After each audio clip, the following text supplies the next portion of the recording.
12th century proved to be a turning point for arms and armour for knights in the Middle Ages. Previously, the Normans had defeated the Saxons at the Battle of Hastings, and went on to conquer England, dividing it up between the various warriors and noblemen who assisted William the Conqueror in the campaign of 1066. Now that these cutthroat warriors were responsible for lands in England, they began to become more domesticated, and many took their roles very seriously as a member of the gentry. By the late 1100s, we see some notable changes in how these knights armed themselves, and how the armour continued to steadily evolve. One of the main new features we see are the invention of mail chaussers. Mail chaussers, or chausses, did exist during the 11th century, notably right at the end of the 1000s, but they don't appear to fully enclose around the leg until the 12th and 13th centuries. These are essentially long socks, or hose, made of small metal rings, usually 6 mm in diameter, and require an expert level of craftsmanship to tailor the mail around the various shapes of the foot, leg, as well as the muscles and joints. There are many things to consider when making mail chaussers, and the end product needs to be tight to the body in order to work effectively. We don't know exactly how they closed the mail around the bottom of the feet, so there have been multiple methods in an attempt to recreate what we think they did. In this example, the mail is tightened underneath the foot with the use of multiple laces using a corseting method. Then the gap on the inside of the leg is also laced up to keep everything tight to the skin. In some depictions, we see turn shoes worn underneath the mail, and in rarer circumstances, the shoes can be seen worn over the mail. Tough leather soles are also sometimes stitched onto the bottom of the hose to provide a level of padding for the wearer. This mail is blackened, which is achieved by simply not polishing the metal rings after forging.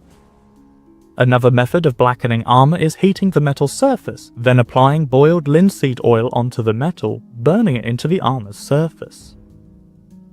Polishing mail was relatively simple in the medieval period. They would place the rings in a tumbler with sand and then spin the tumbler. The friction of the sand would rub off the blackened forge finish and polish the rings. Alternatively, a steel brush could also be used, but this takes much longer. Lacing up the mail chaussers takes quite a long time in comparison to wearing the rest of the armour. This is because the chaussers have to be worn and tightened just right, or else they won't function correctly. So a lot of attention is required to ensure a comfortable and tight fit. The mail chaussers feature gussets around the knee, so that they are designed to sag a little bit with extra material around the kneecap when the leg is straight. So when the leg bends, the knee fills this gap and keeps a tight fit while allowing a high level of unrestricted mobility. Finally, the chaussers are laced to the lendenier. This is a wide belt of durable fabric, with lacing points to suspend the chaussers. Although during this period in history we don't know exactly what they called this item, as the word lendenier comes much later in the Middle Ages, we do sometimes read of 12th and 13th century scribes referring to a double belt, which could be a lendenier that we see here today. Lendeniers continued to be in use right up until the 15th century, but were gradually being phased out and replaced by the arming doublet, which allowed most of the full harness of plate armour to be laced to it.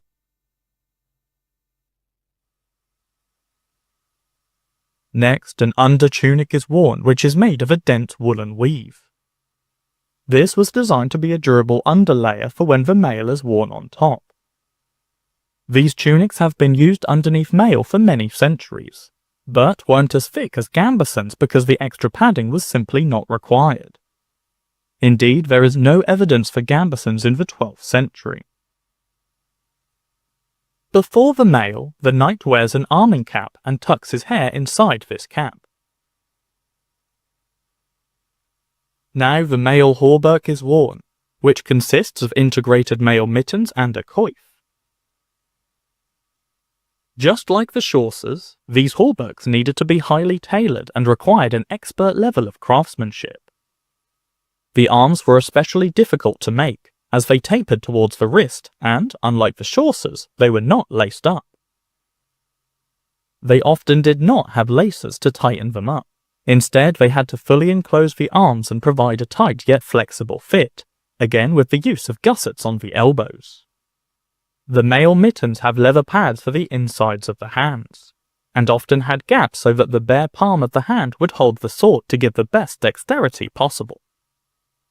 The integrated coif also features a ventail or face mask, which wraps around the chin and neck, then hooks around the side of the head.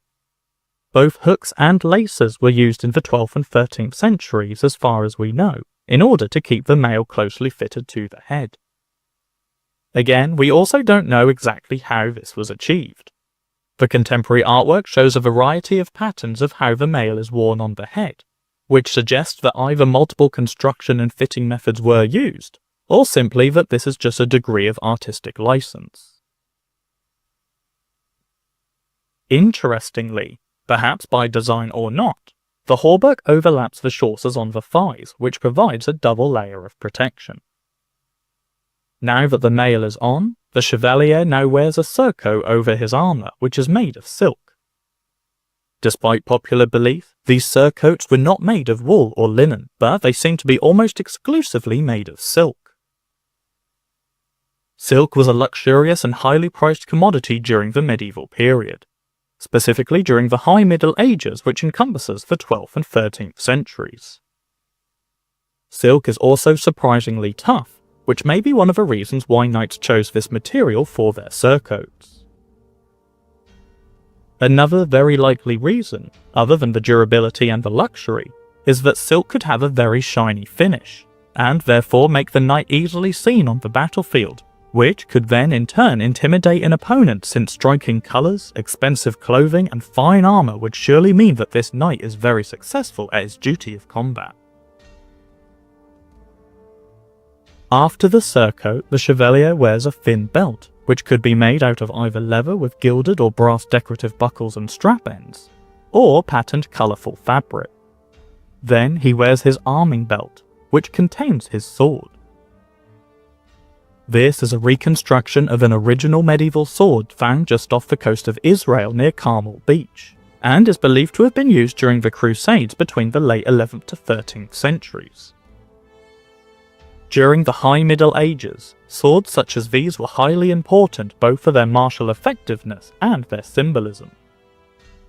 It is said that only a knight may carry his sword on his belt in public, so it was seen as a sign of status, not to mention how expensive an item like this would have been in the medieval period. The Chevalier now wears his helmet. This is likely a helmet reserved for use on horseback only, as it has a flat top. There were a number of rounded helmet types which existed throughout this time, such as the conical nasal helm. But if a knight was on horseback, then his elevated position would mean that receiving strikes from above would be quite unlikely. The helmet itself is quite interesting, as it features an additional curved metal plate which protects the face, making glancing hits from a sword more difficult to actually strike the face. This relatively simple addition would eventually evolve to become the famous Great Helm, which would fully enclose the head. This helmet is a reconstruction of one found on the 12th century effigy of Geoffrey de Mandeville at Temple Church in London.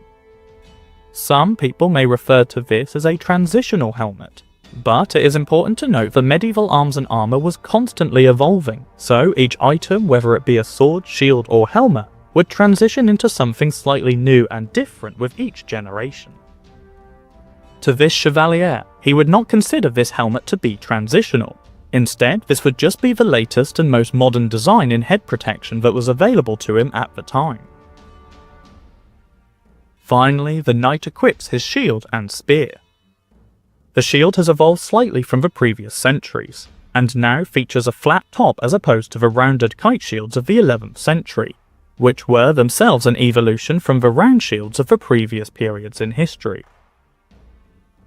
As mail armour and helmets began to successfully protect the majority of the body, shields were gradually beginning to shrink in size, and in the 13th century, we begin to see the famous heater shields, which are the smaller triangular shields which are often adorned in fabulous heraldry. This shield features an artistic stylized cross, with beautiful azurite blue on a golden background. In the late 12th century, heraldry was just beginning to become a thing, and now was starting to be used by knights to show off their households. Wildly experimental and adventurous designs began propping up all over medieval England, until they began to become more standardised in the 13th and 14th centuries that followed. The spear or lance, which is just the old French name for a spear, was still the primary weapon used by a medieval knight during this period, as mounted combat was the preferred method for chevaliers during the 12th century. In England, the word lance began to become a more tailored item specifically for mounted combat beginning in around the 13th century and beyond, but for now it's still very much just like a standard spear. By the latter half of the 12th century, the Normans had spread themselves over multiple areas within Europe, such as the Mediterranean, Italy, Spain, France, and of course, England. Each area was taken over independently by Norman warlords, who had previously broken away from the main Norman kingdom, beginning their own fiefdoms and ruling in their own right. There was no Norman Empire, as the Norman kingdom in Normandy and England did not have unanimous rule over these newly carved out regions. This man is a 12th century Italo-Norman knight, whose armour and clothing has elements of inspiration from the Mediterranean, but his armour was worn in many areas around Europe during this time. The first item of armour to be worn are the mail chaussures, also pronounced as shows. These are laced and open at the back, which is commonly seen in depictions throughout the 12th and early 13th centuries. Both mounted and dismounted soldiers wore mail chaussures. However, they are more tailored to mounted combat as they are not very comfortable to wear during long periods of time on the march for foot soldiers. But most importantly, mounted knights would have a much larger threat of attacks to their legs from dismounted soldiers. Knights of the 12th century would generally fight on horseback, so would not be fighting on foot if they could avoid it, hence their entire body would need to be protected. From what we currently understand, by the late 1100s, the technology of mail chaussures had not yet reached their pinnacle, so this lacing method was the most practical method at the time. The knight wears a green, yellow and golden tunic. The tunic is made of wool, and is embroidered in a golden silk pattern. Golden silk is made by adding gold leaf or foil to the strands of silk, and would certainly be a very high status material. By the beginning of the 12th century, fashion had changed so that longer ankle-length tunics were in trend. From what we understand, there is no military advantage to this, it was simply the fashion of the time. Importantly, the artistic design should not be confused with heraldry, as knightly heraldry had not yet been formally established in medieval society as of yet. A second tunic is worn. This is a much more plain item of clothing, as its purpose is to protect the knight's fancy patterned tunic from getting damaged by the mail hauberk, which is what he will be wearing next. These tunics are believed to have been made from a denser weave of wool, so that they are more durable to the abrasive effects of the riveted mail rings. There is no additional padding, as you can see in these contemporary sources. Instead, knights had a layered approach, with multiple tunics being worn which each served a different purpose, from underwear and typically high-status clothing, to protection often worn in conjunction with mail. And now, of course, it is time for the mail hauberk. Over the previous century, mail armour had evolved from shirts with elbow-length sleeves, to more protective hauberks with highly tailored arms, including gussets for additional mobility, as well as integrated mail mittens. The armour also includes an integrated hood, which is seen in contemporary artwork for at least the last 100 years, and indeed would continue to feature on mail armour up until the 14th century. Mail armour evolved throughout the 12th and 13th centuries to completely cover the knight's body, leaving just a small gap for the face. Therefore, the armour would have to be expertly tailored with the use of gussets and darting techniques, much the same as in civilian clothing, allowing the knight to move freely in armour and fight unimpeded as much as possible. A proper mail hauberk is made to be worn close to the body, therefore minimalising any areas where there is excess material. Gussets on the joints, such as the elbows or the knees, would have had a small amount of excess material when the legs or arms are straight, but these loose areas would be filled when the limbs are bent, so they serve a functional purpose. Now the knight wears his arming belt. This contains his sword and scabbard. Swords were considered a very knightly weapon, and were a popular sidearm with both mounted and dismounted combat. They would be especially useful when fighting on horseback in close quarters combat, where perhaps a lance may not be suitable. While mail would protect knights from slashing attacks, swords were used to repetitively beat an opponent, causing injuries from bruising and concussion in the hopes to debilitate the knight, so that he can be grappled to the floor and taken prisoner. The purpose of combat with a knight was not to kill him, but, if possible, capture him for ransom, as this was far more useful to killing him. Of course, a knight wouldn't only be fighting other knights on the battlefield, so swords were very effective at dispatching common soldiers who were lesser armed. The final piece of armour to be worn is the helmet. During the 12th century, face protection on helmets began to evolve to cover more of the face. This helmet still features a conical peak, classic of helmets of the previous century, and this helmet in particular is made in the Frisian style, with a curved forward-leaning apex. But a faceplate has been attached, adorned in a brass finish. The faceplate sweeps forward, keeping a small distance between the metal and the face of the wearer to prevent incoming strikes from injuring the knight's face. The forward sweep also allows the knight to look down without the helmet limiting his range in movement. Together with the helmet and the mail, the entire head is now covered and sufficiently protected, meaning that the entire body of the knight is now protected in armour except for the eyes. Throughout the remainder of the 12th century, and indeed all throughout the 13th century, helmets would continue to adapt to protect the entire head, eventually evolving into the well-known Great Helm. Lastly, the knight equips his shield and lance, and is now ready for war. It isn't until the end of the 13th century when lances would become specialised items and look physically different to spears.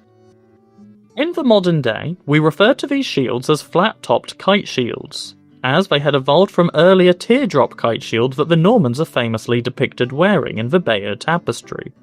As head protection improved via the use of faceplate helmets, the top of the shields were no longer seen as necessary, so they were replaced by these flat-topped variants. As armour continued to improve and more reliably protect the wearer, shields began to shrink in size, and by the 13th and 14th centuries, the smaller heater shield would become the most widely used shield type amongst knights. This shield also features a guiche strap, which goes over the knight's shoulder and allows him to wear the shield without using his hands, having the shield entirely protect the left-hand side of the knight while on horseback, and while the knight uses his left hand to hold the reins. In this example, the helmet has also been painted. We see depictions of painted helmets throughout the Middle Ages, giving the knights an extra level of individuality and indicating their high status on the battlefield, as well as of course serving as a barrier to prevent rust. The 13th century is generally considered the pinnacle of the High Middle Ages, a time which was born of legend and chivalry, inspiring tales of King Arthur and noble knights on conquest. Today, we will be taking a look at the armour worn by a highly equipped knight of the 13th century, and showing a rather unique type of weapon. You will have seen some of this armour in a video I made a few years ago, but this time my friend Julien has a few additional things to show what a 13th century knight could alternatively wear in terms of armour. And so we begin with the mail chaussures. These are essentially high-length socks made of riveted mail rings, and usually feature mail armour around the foot as well. These must be expertly tailored, as you do not want to wear ill-fitting mail anywhere, but especially around the legs, since this could heavily impede your mobility and range of movement. In this example, the knight wears his turn shoes first, and then wears the mail over the top.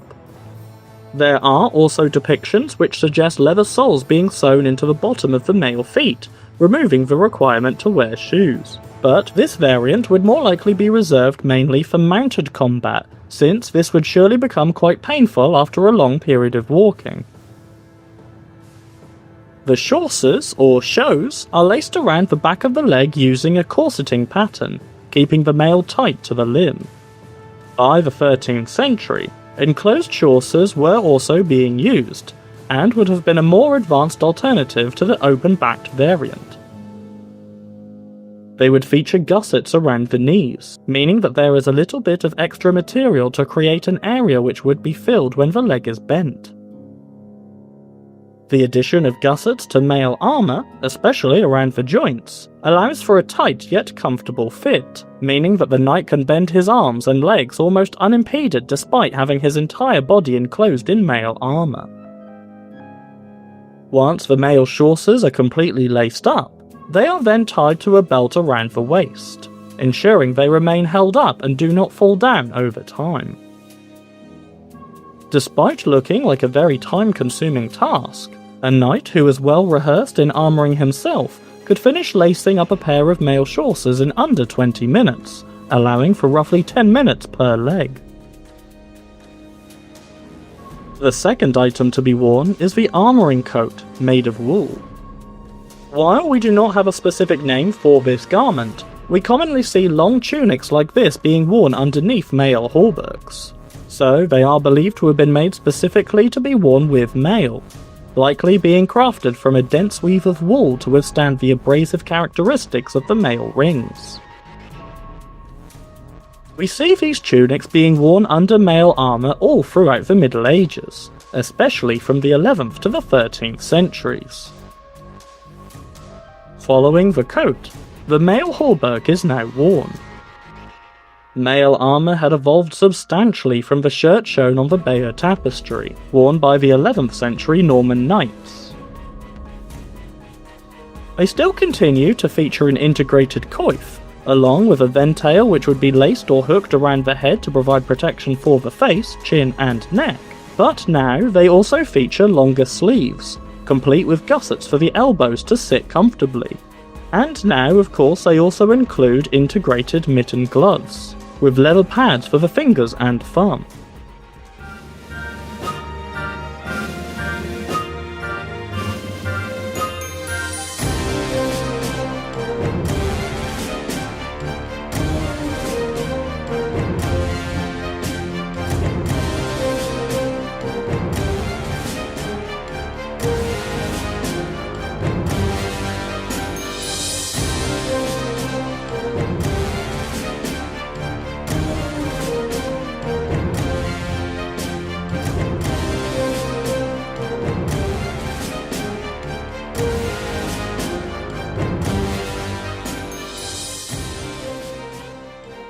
Importantly, these mittens do not have any material over the palms of the hands.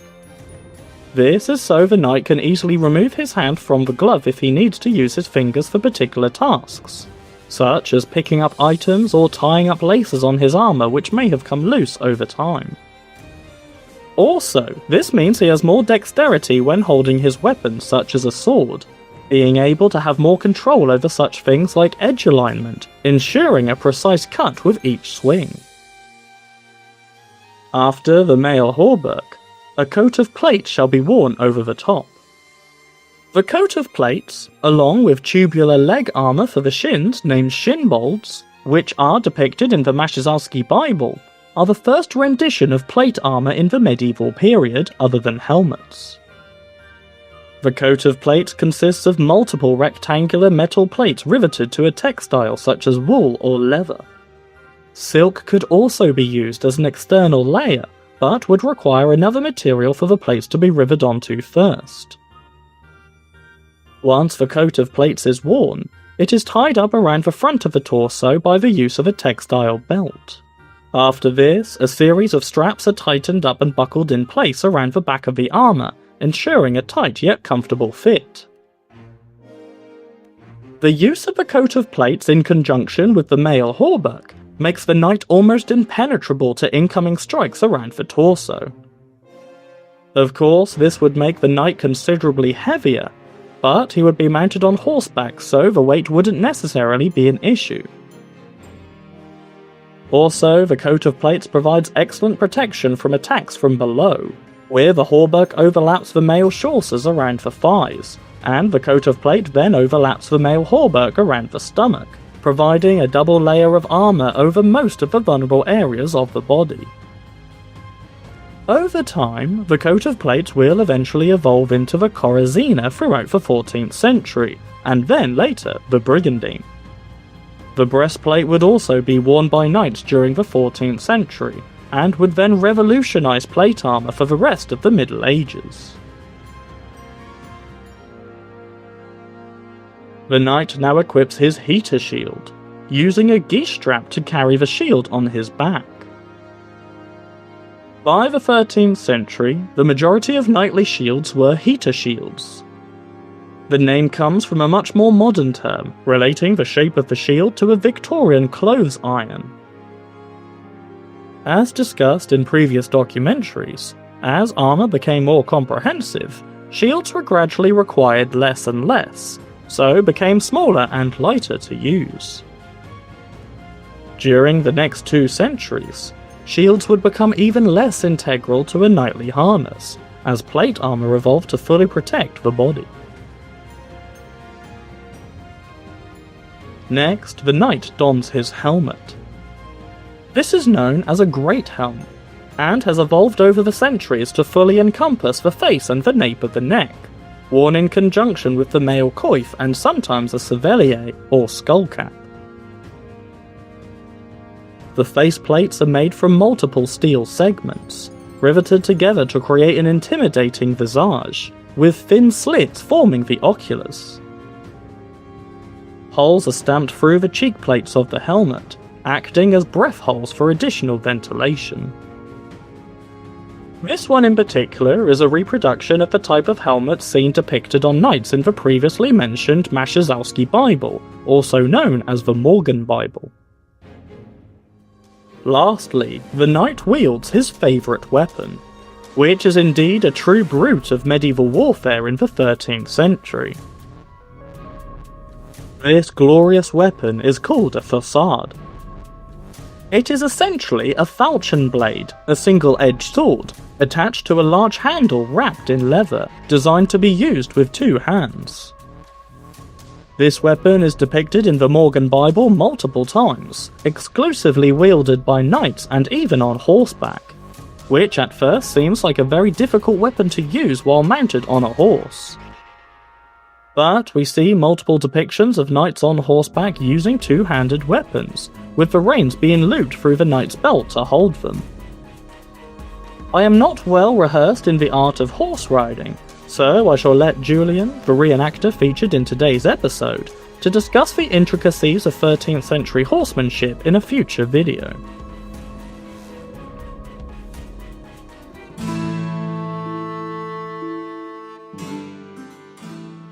The first item to be worn is a Londonier. The leg harness will suspend off this to ensure that the armour stays in place. Next, padded chaussers are worn on the thighs.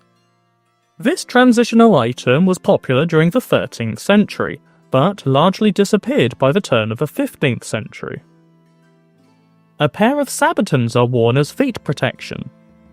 These articulated segments of metal over the feet provided excellent protection, and became very popular amongst knights of the 14th and 15th centuries. The 1300s also witnessed the invention of fully enclosed greaves. In previous years, front greaves called shinbolds were prevalent, but some of the earliest known fully enclosed greaves come from the first quarter of the 14th century. This provided excellent protection for the lower leg, and had to be finely crafted to fit the wearer's leg muscles. Properly built greaves do not sit on the top of the foot. Instead, they sit on the top of the calf muscle, where it curves into the back of the knee. This allows for a tight fit and means that no weight is being pressured onto the foot, which would be very uncomfortable, especially when running or leaning forward. One of the biggest issues amongst reenactors is finding properly made greaves that fit correctly. Fully enclosed greaves were still in an experimental phase during the 1300s. This leg harness is another example of transitional armour of the 14th century. The upper leg harness features a steel pollane, or knee cop. However, the thigh armour is made of steel or iron segments called splints, which are riveted to hardened leather. This leather armour is sometimes known as cubolli, and was a popular alternative during the end of the 13th century and throughout the 14th century. But iron or steel armour with a leather covering was much more common. The knee cop is also riveted to leather, cut in a floral pattern with decorated tassels. This is seen in many knightly effigies of the 14th century, where leather and plate armour was used in conjunction with each other, and the Burgundians particularly enjoyed this artistic style during the 15th century. After the leg harness has been strapped up, it is then tied to the lendenier to ensure it stays suspended correctly. An arming jacket is worn to provide some padding, and also acts as a base layer for when the other armour components will be worn, such as the cuirass and the arm harness. The knight wears an arming cap to protect his hair from the mail shirt, which will be next. A mail hauberk is worn to protect the torso, but most importantly the groin and the armpits, which are vulnerable areas since it is difficult for plate armour to protect them without impeding the wearer's mobility. Rondels have been tied to the shirt. They are a popular transitional piece of armour which may have evolved from the ayette of the 13th century. While ayettes were typically made from wood, these rondels are made of steel with a decorative circular brass plate riveted on top. These are laced to the mail shirt and help protect the armpits. A mail collar, called a standard, is worn around the neck for throat protection. In previous centuries, mail hoods, or coifs, were the most common way to protect the neck, but they were becoming less common as better helmets became available, and mail was less relied upon. Throat protection was still required, as beavers or gorgets had not yet been invented. Breastplates were an invention of the 14th century, as armoursmiths learned new techniques to work with larger pieces of metal. Before one-piece breastplates like this were introduced, the previous style was typically made up of 2 or 3 smaller segments which were hinged together. In the modern day, we generally refer to these as the Coburg-style breastplate, since cuirasses like these were found at the private collection of Coburg Castle. We do believe that both types of breastplate were used at the same time, before the Coburg style fell out of fashion, and the one-piece breastplates continue to evolve into the more developed cuirasses of the 15th century. These globose breastplates were expertly crafted and designed to force incoming strikes to glance off, helping to prevent impact trauma or penetration. A V-shaped metal bar on the chest, named a stop rib, is added to prevent the glancing strikes from ricocheting up into the neck or face of the wearer. The knight now tests the mobility of his armour so far, to see if he needs to adjust any straps before continuing.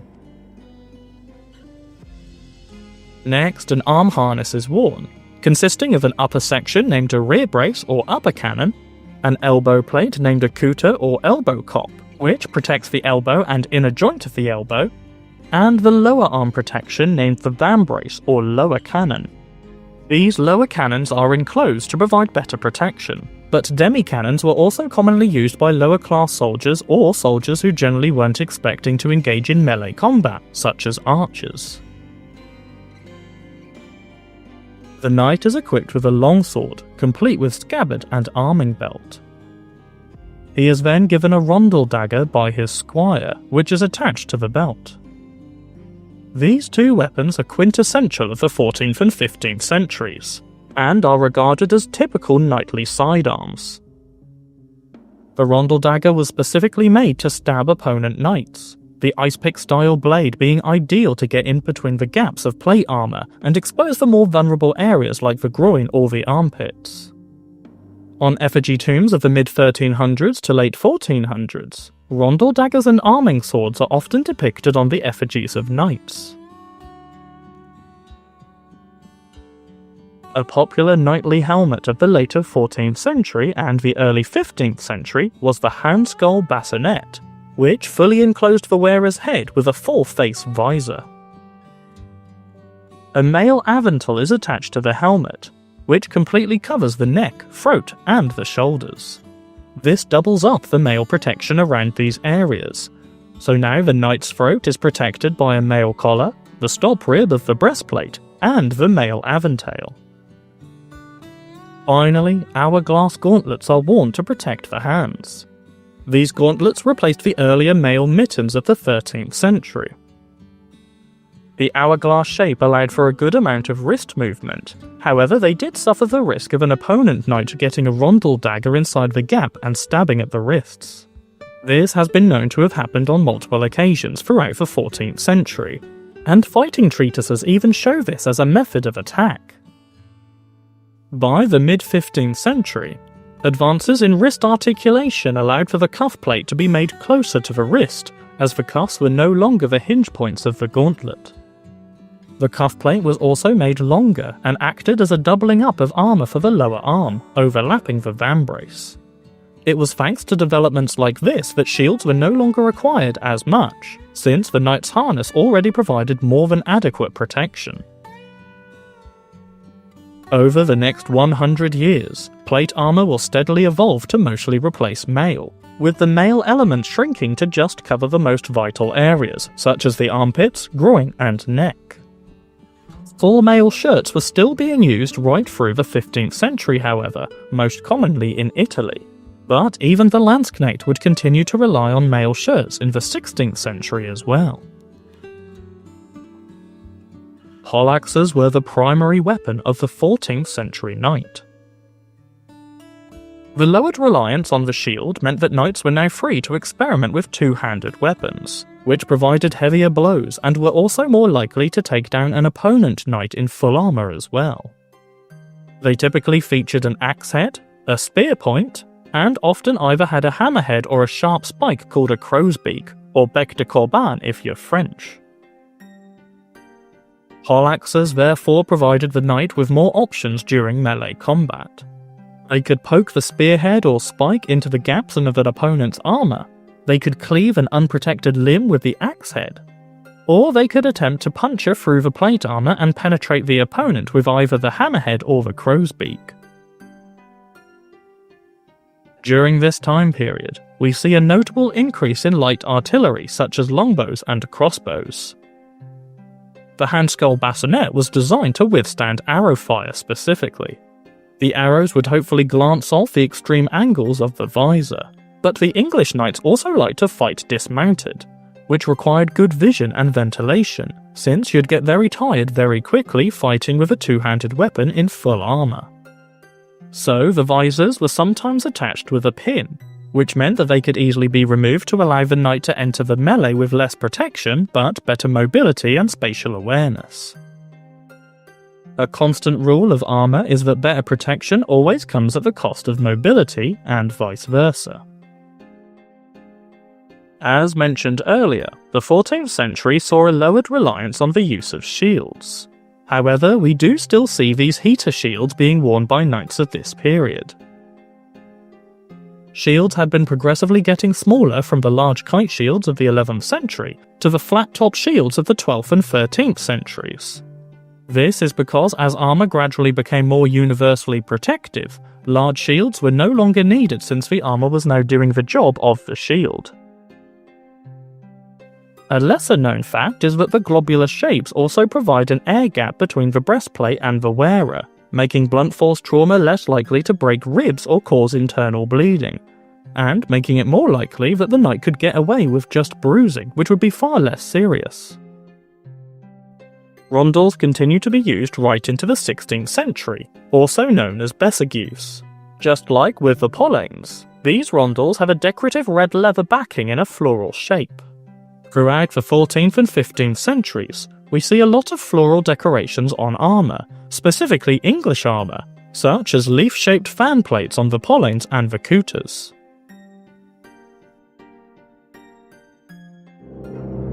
During the 100 Years' War, the idea of the classic medieval knight in shining armour was in full swing, both on the French and the English side. Chivalry was in the air, and noblemen were keen to show off their wealth and status through their harness. Today we will be taking a look at a particularly wonderful example of a French Marshal of around 1390 AD. First, the nobleman dons his sabatons, which are made up of several strips of metal called lanes. They are riveted together, made to articulate and give relatively unimpeded movement for the foot. The sabatons are placed over sabots, custom-made arming shoes, and the sabatons are tightened around the back of the heel by the use of a leather strap and buckle. The knight has spared no expense with the decorations of his armour, featuring golden buckle plates for an additional artistic flair. Next, the knight wears his greaves. By the mid-1300s, fully encased armour had become well established, and enclosed greaves were commonly worn by knights and men-at-arms. Expertly crafted by armourers, the greaves are shaped to precisely follow the dimensions of the wearer's lower legs, taking into consideration the displacement of fat and muscle when the leg is bent. Modern historians and armourers alike sometimes refer to these as anatomical greaves, since this is the one component of armour that has to mimic the shape of the wearer the most, effectively replicating the knight's lower leg but in steel. Next is the upper half of the leg harness, named the cuisse. The cuisse is designed to work in collaboration with the greaves, with the demi-greave plate, which is the plate on the bottom of the cuisse that overlaps the top of the greave, being made to perfectly lay over the front of the greave and follow the curve. Much like the greaves, the cuisse features some gold bordering. During the 100 Years' War, gilded or brass decorations around the edges of plates of armour became a popular and highly sought-after style for the upper classes. This gilded bordering could be left plain, and likely polished to a very bright shine, and sometimes it would be etched with floral, geometric, or punch designs, created by expertly skilled craftsmen. This extra level of detail marked the difference between man-at-arms armour, which was often issued and effectively on loan to the soldier, and the self-made knight, who wanted to show off his stature on the battlefield, seeking to adorn himself in ostentation. As you can see, this leg harness is rather unique as it features multiple articulated cuisse plates above the knee instead of one large plate. While this was certainly not common, there are depictions of this alternative style of leg armour featured in contemporary artwork, and it seems to be an experiment where a small amount of protection was sacrificed in order to provide a better level of mobility for the knight wearing it. Elements of this harness is based off the Charles de Montmorency effigy, who was a French knight serving during the beginning of the 100 Years' War. He died in 1381, and so his effigy has been constructed featuring the armour which was popular at the time of his death. He would have actually worn a considerably different style of harness during his time as a serving soldier. The effigy notably features small golden domes in the centre of the fan plates on the leg harness, a decoration choice which is copied on the arm harness as well. The knight now wears his mail shirt. For hundreds of years already, the mail shirt has been a reliable staple for any knightly harness. It proved to be an effective final barrier against incoming strikes, and was most commonly used to cover the vulnerable gaps that the plate armour couldn't protect, such as the armpit or the groin. Later in the 15th century, the male shirt would shrink to become voiders and a male skirt instead, as the additional weight of a full hauberk was no longer seen as necessary. Despite this, some knights still continued to wear full male shirts under their armour right into the late 1400s, most notably the Italians. However, this was by no means a universal choice in Italy during this time. Instead, it was likely worn in conjunction with full plate armour during times when the knights believed they would be up against particularly heavy arrow fire. Together with the hauberk, a male collar, called a standard, is worn. This protects the neck and the throat, and buckles up around the back of the neck with several small straps. A decorative leather liner around the top of the collar provides comfort to the wearer, and prevents the male rings from snagging on the wearer's skin. The late 14th to early 15th century saw a very stylistic evolution of arm harness, which was used widely throughout Europe. This consisted of a lower cannon or vambrace to protect the lower arms, couters with an inbuilt fan plate to protect the elbows and the inner joint of the arm, an upper cannon or rear brace, which protects the upper arm, and shoulder protection, which is comprised of a spalder plate, featuring multiple lanes of steel which overlap each other and are riveted together to provide a better level of articulation in the shoulders and upper arms. The spalders are designed to overlap the rear brace, which provides a double layer of protection, or indeed 3 layers if you also consider the mail underneath. The lower cannons are often enclosed by the use of hinges and straps, and the rear braces are sometimes also enclosed, often depicted in English armour specifically. But during the 100 Years' War, both the French and the English were copying each other's styles and adaptations to everything revolving around warfare, from ships, armour, castles, and more. The 100 Years' War witnessed an arms race between two very similar cultures, who had spent the last 300 years fighting battles in very similar ways, and used pretty much the same technology. So the struggle to get the upper hand during this century-long war became extremely important. As mentioned before, the fan plates on the couters feature a decorative golden dome, just like the leg harness. And these couters are also attached to 2 small lanes of metal both above and below the couter, which in turn attaches to the upper cannon and the lower cannon. This allows for a higher level of mobility, meaning that the arm harness can actually bend further than the natural arm, so the knight can fight freely knowing that he won't be impeded in movement by his armour. Next, the squire puts the breastplate on the knight. During the early years of the 100 Years' War, the main body armour was a coat of plates, a series of segmented plates riveted to a canvas material such as wool, silk, or leather. By the mid to late 1300s, we see these globose breastplates begin to widely feature on knightly harnesses. The earliest known globular breastplates are believed to have been made from 3 large curved plates of metal, riveted to a leather band which is then buckled around the wearer's torso. The Chauberg collection features both multi-plate breastplates, as well as these beautifully crafted cuirasses made from one single plate of steel. And this particular example is adorned in a gloriously shiny gold trim around the arms, neck, and waistline. Additionally, the V-shaped bar of metal riveted on the front of the breastplate is called a stop rib, and it was placed as a barrier for when arrows or blades would glance off the breastplate and move upwards towards the knight's face or neck.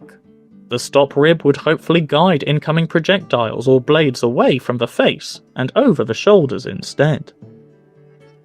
The knight now wears an arming coat, called a jupon. The jupon is a padded fabric garment heavily associated with the French soldiers during the 100 Years' War. The multiple layers of textile acted as a cushion against arrows, forcing projectiles to lose a lot of power before reaching the metal breastplate or arm harness underneath, therefore significantly lowering the chances that they could puncture through. Secondly, they simply protected the armour from the elements and in combat, preventing scratches from weapons or rust from the rain. The squire equips the knight with his arming belt. This contains his sword and dagger, two very popular weapons utilised by knights of the 100 Years' War. The dagger in question is a rondel, which was essentially a sharp spike designed specifically to be rammed into the gaps of an opponent's armour, or also through the eye slits of the helmet in order to efficiently dispatch an enemy, usually once they have been felled and were pinned down to the ground. And now, the piece de resistance, the houndskull bassinet. This style of helmet is heavily associated with the 100 Years' War, and indeed was worn almost universally around Europe between the mid-14th century to the early 15th century. The bassinet features an attached male aventail, which overlaps the male standard and the top of the breastplate, providing a layered approach of defence against incoming attacks. And now the knight is wearing his gauntlets. During the 100 Years' War, the most popular style of gauntlet was called the hourglass, named as such due to its association with the shape of a more modern hourglass timer. These specific gauntlets are based off the Black Prince effigy in Canterbury Cathedral, which features one of the best examples of late 14th century gauntlets. Interestingly, the knuckle plates are spiked, which align perfectly with the cutting edge of the sword when worn, meaning that not only can they pack an additional punch if the knight were to strike an opponent with the hilt of his sword, but they also would help to protect his own knuckles from an incoming strike on his hand. As the knight equips his shield, he is now fully equipped and ready for war. The shield in question is known as a heater shield, named as such due to its similar shape with a flat iron used for ironing clothes, although this name was coined much later in the 19th century. A knight of the late 14th century would have simply called them, well, shields. This is similar to how we know of this arming sword as a Type 15, but knights of this period would have simply called it just a sword. The heraldry featured on the shield is of the previously mentioned House of Montmorency. The heraldry originally featured 4 eagles, but following the French victory at the Battle of Bouvines in 1214, the House of Montmorency was awarded several more eagles, which allowed the noble house to publicly flaunt their glorious victory over the English. The breastplate is shaped so that there are no flat areas, meaning that incoming arrows would most likely glance off and ricochet away from the knight rather than penetrating. The knight would be well protected with his breastplate, but recent experiments done by Todd Cutler have shown that arrows often explode on impact when hitting a metal breastplate, creating a large amount of shrapnel which can go anywhere. The jupon was a tried and tested way of negating this secondary threat from the arrows, and must have worked, since we see jupons being worn by the French all throughout the 100 Years' War in contemporary art. Much like the breastplate, the houndskull visor was made specifically to counter incoming projectiles such as arrows, which tells us that the English longbowmen were truly a big concern for the French on the battlefield. During the 100 Years' War between the English and the French from 1337 to 1453, the arms and armour used were fairly similar for each army. The two kingdoms shared a lot of culture and traditions, and as such the knightly armour was also quite similar. Firstly, I encourage you all to follow the reenactor in the video on his social media pages, linked in the video description. Aymeric is from the French reenactment group Gendarme, who specialises in early 15th century history and provides excellent reconstructions of arms and armour from this period. The Knight Squire puts on the sabatons, or sollarettes. This is metal armour which goes over the turn shoes. The leather turn shoes themselves are specifically made with armour in mind, featuring a pair of laces to tie the tips of the sabatons to the shoe to prevent them from flapping around during movement. Next, the leg harness is worn. By the beginning of the 15th century, fully enclosed greaves were now commonplace for knights and professional soldiers. Italian blast furnaces were beginning to make bespoke armour on an industrial scale, and hence began the export market for arms and armour.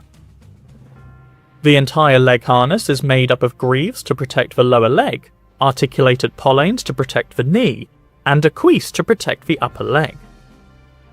These cuisses are made in a typical English style, in which the articulated plates go all the way around the upper leg, protecting the back of the thigh where the vulnerable artery would usually be at risk. This is typical of an English harness, as the English knights famously preferred dismounted combat since the defeat at the Battle of Bannockburn in 1314, where the English realised that mounted knights were not as invincible as they previously thought, so new tactics had to be invented. During this time, the French were still mostly relying on mounted knightly combat, with powerful charges with the lance to break through enemy lines with extreme force. But as the 100 Years' War raged on, the French also began to adopt some English tactics. Again, despite this being a French knight, we see some beautiful brass decoration on the edges of the leg harness, which is a typical English style, further suggesting that various styles were adopted between the two kingdoms. Leg harnesses are generally one of the most difficult pieces of armour to wear. They are made up of many components which must articulate perfectly with the wearer's leg, or else they fail to function properly and can be a hindrance on the battlefield. All the straps must be checked by both the knight and the squire to ensure a tight fit without restricting movement. All throughout the medieval period, mail was vital in armouring. During the 11th to 13th centuries, mail was the main component of armour, but as plate began to protect the body more, mail became a secondary level of defence, reserved mostly for protecting the gaps between the plates of armour and offering 2 layers of protection. Here a mail collar is worn, which consists of 6mm riveted flattened rings. These provide excellent coverage whilst remaining flexible, resting comfortably on the wearer's shoulders. A leather edging at the top provides comfort to the knight when the mail is protecting the throat. Brass, tinned, or even gilded links also provide an extra level of status to the look, showing that the knight is wealthy and a serious warrior. A mail shirt with silk inner lining is worn over the torso, with each link riveted closed, to prevent them from pulling apart. As mentioned before, the mail shirt provided a second layer of protection, since a plate cuirass will be worn over the top. Although exceedingly rare, an arrow from a longbow could puncture through plate armour if it hit the plate at a direct angle with full power. However, as soon as the arrowhead punctured the plate, it would lose all its power instantly, so the mail would act as a final barrier to stop any part of the arrowhead from reaching the flesh. But this is a 1 in a million chance anyway. The most important parts of the mail shirt were the arms to protect the shoulders and armpits, as well as the crotch. Interestingly, here you can see an additional mail flap which is worn similar to a diaper to protect the groin. Evidence of this is seen in contemporary artwork, with a few methods being suggested throughout the 15th century, such as from mail skirts and also mail shorts, although this seems to be a much later 15th century technique, as we lack evidence to suggest that those unique mail components were worn in the early half of the 15th century. The squire now assists the knight with wearing his arm harness. Similar to the legs, the arm harness is made up of multiple articulating components and are a highly technical piece of armour to make and wear. The 3 main parts are the vambraces or lower cannon, which is fully enclosed around the forearm, the couter, which protects the elbow, and the rerebrace or upper cannon, which protects the upper arm. Again, just like the leg harness, the rerebrace is fully enclosed, which is a typical English style, as additional protection is more important in dismounted combat as opposed to fighting on horseback. During the early 15th century, the shoulder protection was often integrated with the arm harness to act as one singular item. These are called spolders and they protect the shoulders, and are also articulated with multiple lanes of steel often on sliding rivets to provide exceedingly good mobility. From the 1430s onwards, larger plates begin to be used to protect the shoulders, called pauldrons, and these provided much more protection but with a slight loss of mobility. Often, pauldrons were reserved for mounted knights where most of your combat involved couching a lance and puncturing into an enemy line, so additional movement wasn't as necessary. Dismounted units were often using 2-handed polearms, so additional movement was more important than a higher level of protection. With medieval armour, there is always a trade-off between mobility and protection. The first part of the cuirass to be worn are the folds. This is essentially a skirt made up of multiple lanes of steel all overlapping each other. The folds are hinged on one side and strapped on the other. An additional triangle of steel plates over the groin protects this vulnerable area. Next, the breastplate protects the torso and goes over the mail shirt. The squire has to ensure that the breast and back plate is tightly fitted to the body, so he squeezes everything in place before tightening the straps, with the knight confirming that he still feels comfortable. The breastplate features a mount on the frontal right-hand side. This would allow for an arret to be added, which is a small metal arm to rest a lance, allowing for a more accurate and impactful strike during a mounted charge. As today this knight is dismounted, he does not require the arret to be fixed to the breastplate. The breastplate also features a buckle on both the front and the back. This will be used later when the helmet is worn. As previously mentioned regarding the shoulders, pauldrons weren't invented yet, so spolders and mail were the typical protection for this part of the body. To provide additional protection, small rectangular plates called bessigues were tied to the mail shirt and covered the vulnerable area of the armpits. The armpits are a very difficult part of the body to protect, as they require a lot of freedom of movement, so can't just be covered in plate armour. Although later in the 16th century, armouring technology excelled so much that tiny articulated plates were riveted together to protect even the most vulnerable parts of the body, such as the armpits, inner elbows, back of the knees, and the groin. Hourglass gauntlets are worn to protect the hands, which are a typical style of the 15th century, named as such for their shape is similar to an hourglass. Now that the knight is almost fully armoured, his squire fetches his sword belt. An arming sword is attached to the belt via a scabbard, as well as a typical 15th century dagger called a rondel.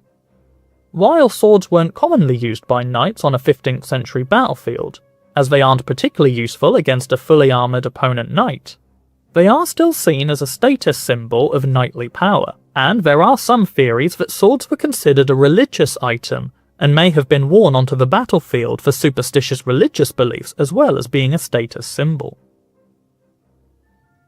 A typical French and English style of helmet in the early 15th century was the bassinet.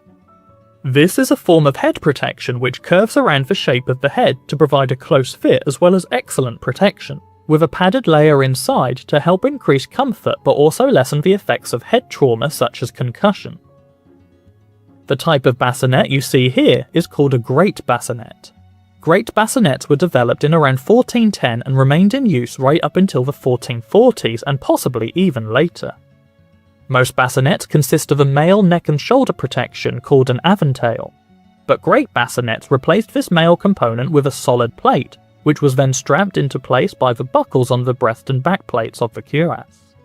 Great bassinets were designed to sit on the shoulders, not the head.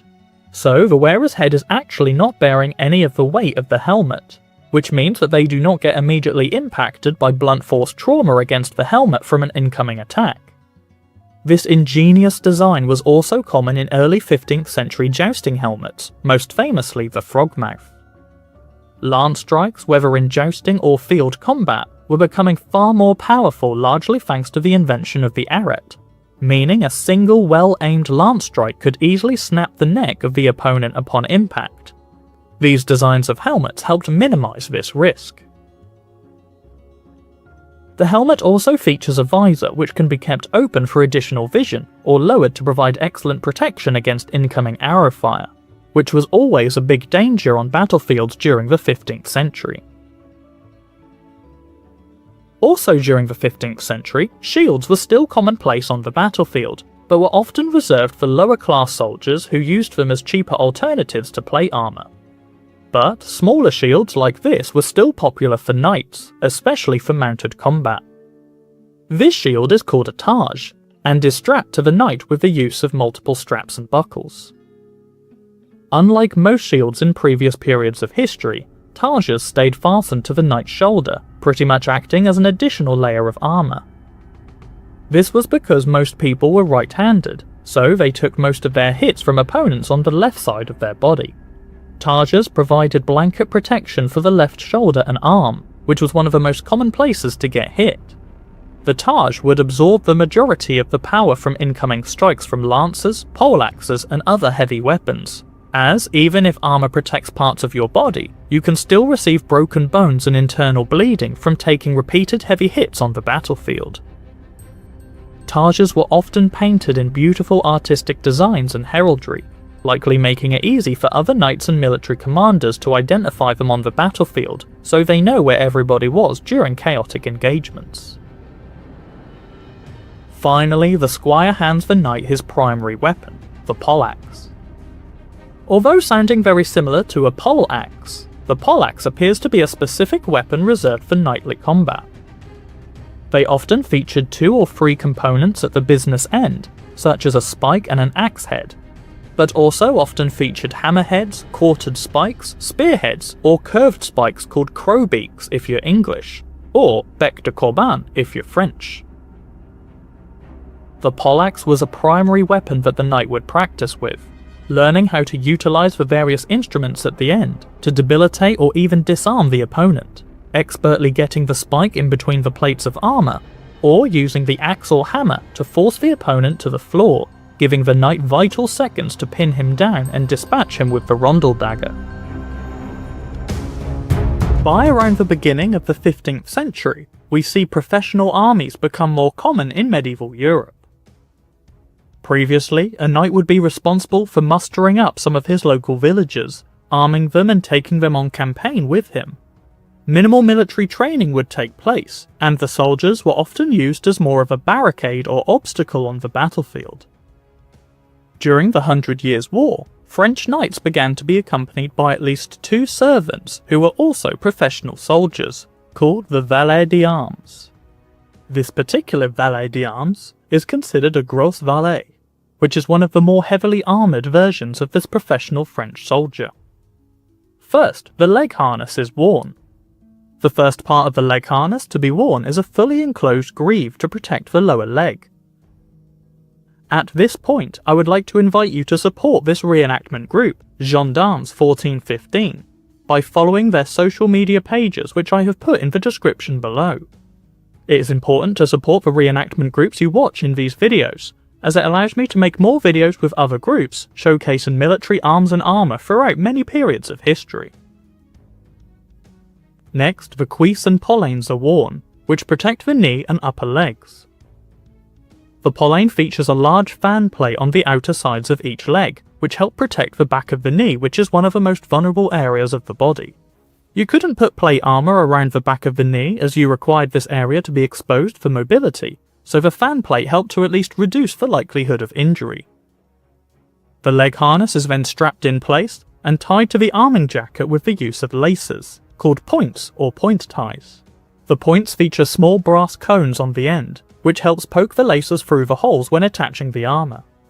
Unlike knights, valets d'armes did not always own their own arms and armour.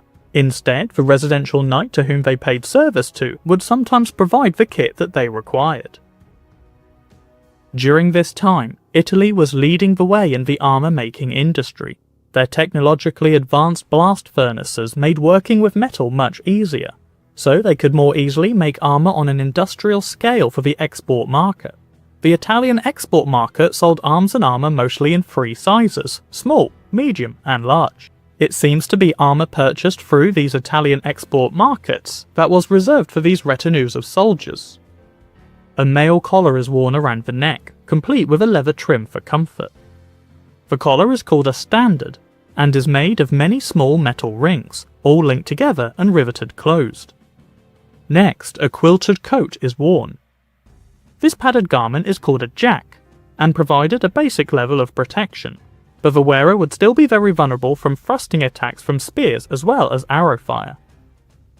Sometimes a mail shirt was worn underneath to help layer up protection against these threats. During the medieval period, mail rings varied in size, but most had an internal diameter, or hole, of between 4 to 8 millimeters.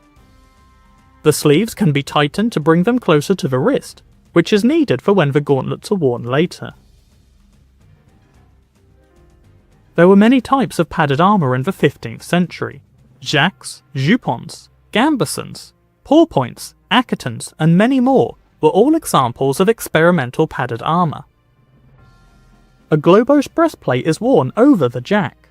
These are rather expensive components of armour due to the amount of metal required to make them. The name globose comes from the globular shape, purposefully designed to not have any flat surfaces, making incoming strikes more likely to glance off and be less impactful. The breastplate is strapped around the back of the torso by the use of free straps and buckles. Circular plates called rondels, or spalder plates, are attached to the jack by the use of laces. These provide at least a minimal level of protection for the shoulders, and often worn when the soldier is going to be relying on a shield to protect his shoulders further. Hourglass gauntlets are worn to protect the hands. This style of gauntlet features multiple small strips of metal overlapping each other and sewn onto a leather glove to form the finger protection. Later on in the 15th century, these types of gauntlets were mostly replaced by the mitten style, which featured large plates protecting all fingers at once. Mitten gauntlets provided more protection, but at the cost of lower dexterity in the fingers. The Gros Valet is handed his sword scabbard and belt, which is adorned in brass decoration. This shows that while he may not be a knight or a nobleman, he still carries considerable wealth and may own this item himself rather than being issued it as part of his kit. But of course he is also in the service of his residential knight, meaning that his retinue is representing him, so looking good would still be very important.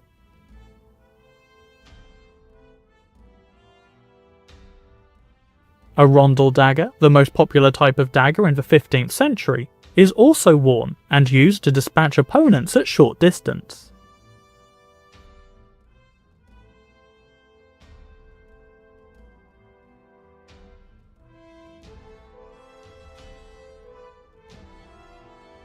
Next, the servant fetches him his shield. This is an oval shield with a significant curve to better protect the soldier. The shield is strapped over the shoulder and around the arm to allow the soldier to equip his polearm in two hands, which greatly improves his ability to use his weapon effectively, as opposed to only holding it in one hand.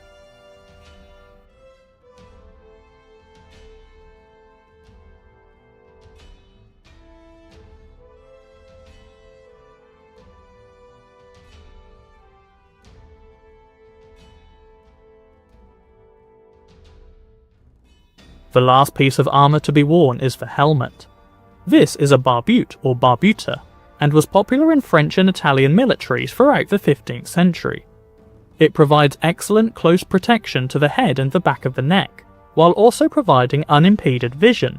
As such, these helmets have no visor to protect the face. The helmets feature an internal padded liner, providing additional comfort to the wearer. Finally, the soldier is handed his main weapon, the spear. Spears were incredibly common during the medieval period, as they were cheap and easy to use. Their length meant that they could reliably keep the enemy at bay much easier than with a sword or axe, and their ability to be used in conjunction with a large shield meant that the soldiers were very well defended. One spearman on their own may not be too useful, but a wall of spears provided an excellent barricade to stop the enemy from advancing, giving the knights precious time to maneuver around the battlefield in relative safety. Throughout the Middle Ages, jousting was all the rage, and it was regarded as a heavily noble and chivalric sport. Not only that, but jousting and tournamenteering was seen as a rite of passage as well as a knightly duty, and fortunes could be made at such sporting events. Today, we will be taking a look at a glorious example of high-end 15th century Italian jousting armour from around 1440. First, the knight wears the mail component of his armour. He already has a small patch of mail around his armpit which is called a voider, and this is under the arm in which he couches his lance. Due to his arm being raised in the couched position, the pauldron can't effectively cover the gap, so an additional level of protection is needed. The knight wears a mail skirt with a decorative brass edging, and wears a matching mail collar called a standard. He will later wear 2 more layers of throat protection, as injuries to the neck was one of the most common causes of fatalities at competitive jousting tournaments, so all steps are made to ensure that vulnerable areas are well defended.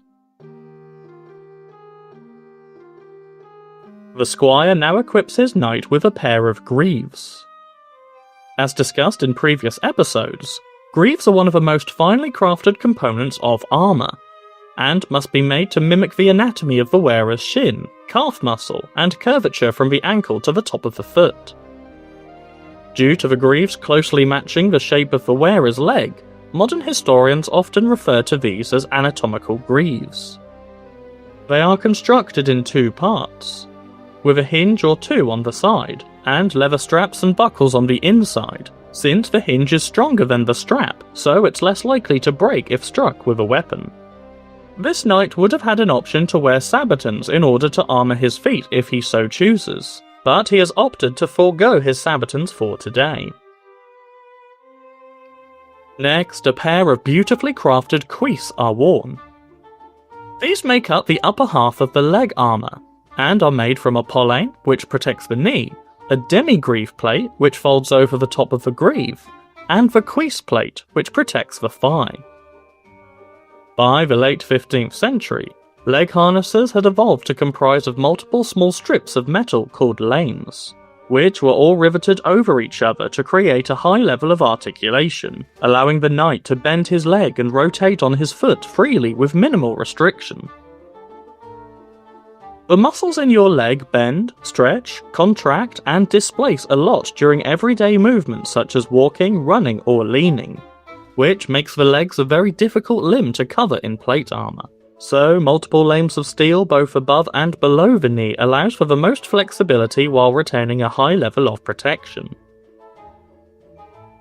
As well as this, upper leg harnesses of the late 15th century also feature side plates which wrap around the side and the back of the leg. Sometimes these can be fully enclosed, but usually only cover roughly 2/3 of the back of the leg for equestrian armour, since the knight will be sitting on a horse anyway.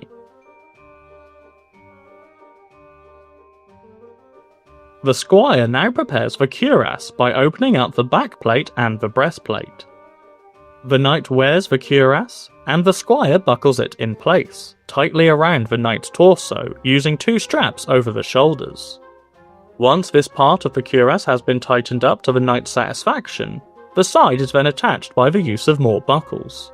The other side features a metal hinge.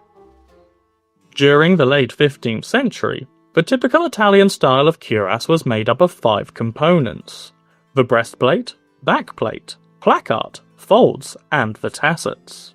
But before the second part of the cuirass is worn, the squire fetches the arm harness. The arm harness you see is of a typical 3-piece floating style, featuring a vambrace or lower cannon to protect the forearm, a large cutter plate to protect the elbow, and a rear brace or upper cannon to protect the upper arm. There are all sorts of ingenious methods for plate armour for the arms, but it is the floating style which is commonly depicted all over Western European artwork from this time period. It is named the floating style because the 3 components are not permanently attached to each other by the use of rivets. Instead, they are tied to each other using arming points or laces, so that they can easily be adjusted and allow for a high level of mobility.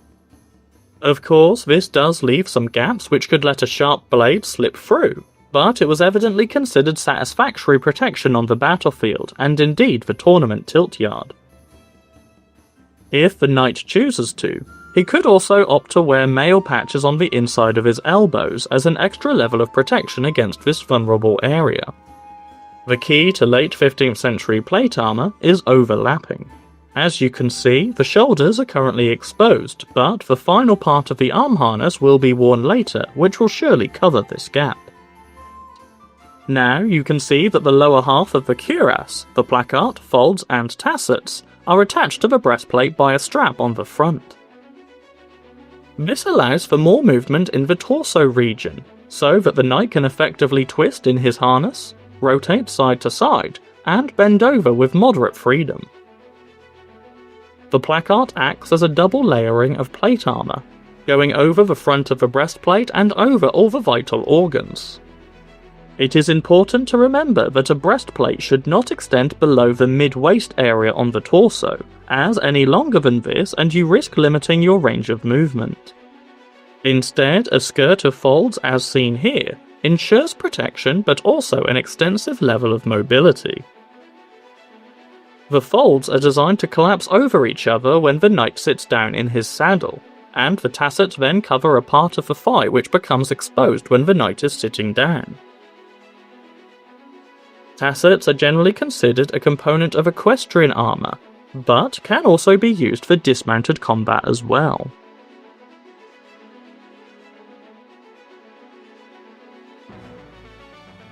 And now, the shoulder protection will be worn.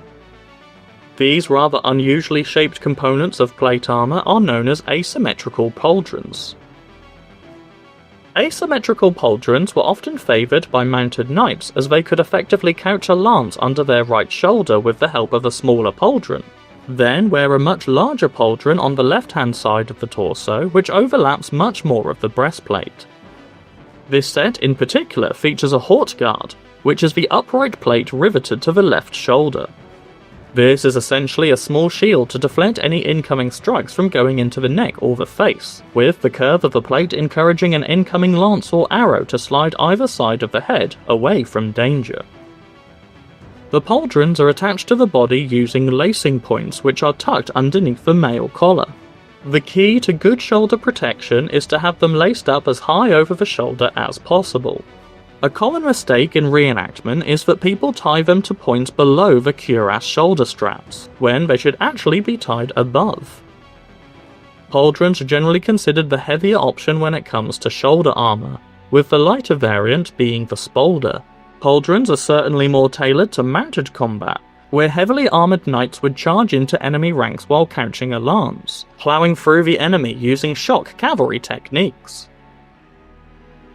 Since jousting follows a similar style, pauldrons are regarded as the best option for tournaments, as you certainly wouldn't want your armpits to be exposed while jousting. And again, the goal of jousting tournaments was not to kill your opponent, so you wouldn't want to take any chances and opt to wear the safest configuration of armour that you had available. The squire now places the helmet over the knight's head. This beautiful item is called an armet, which is a close-fitting helmet of around the late 15th century, having evolved from some styles of the great bassinet. The difference between armets and close helms is that close helms open up from the sides, and armets open up from the front, with the cheek plates sitting apart from each other to fit the wearer's head, and then closing back up and locked with a small hook, ensuring a very snug fit. Armets also have a visor with a mildly pointed snout. Since this is a tournament helmet, it has an iron grille covering the eye slits. You can still see out of the helmet. It simply prevents small splinters of lances from going into your eyes during a tournament. The reenactor in question is named Alex, and he jousts professionally for Chevalier Initiatique, a French jousting group who tours all over the country and further afield to represent highly authentic 15th century tournaments. He advised me that the group breaks around an average of 600 lances a year, so safety is of the utmost importance when jousting. The armet has an additional protective plate, called a wrapper. This component goes in front of the left cheek plate, providing a double layer of defense, since this is the side that the knight will most likely receive incoming strikes from. The wrapper is articulated around the throat, and strapped to the cuirass, and also strapped around the back of the neck.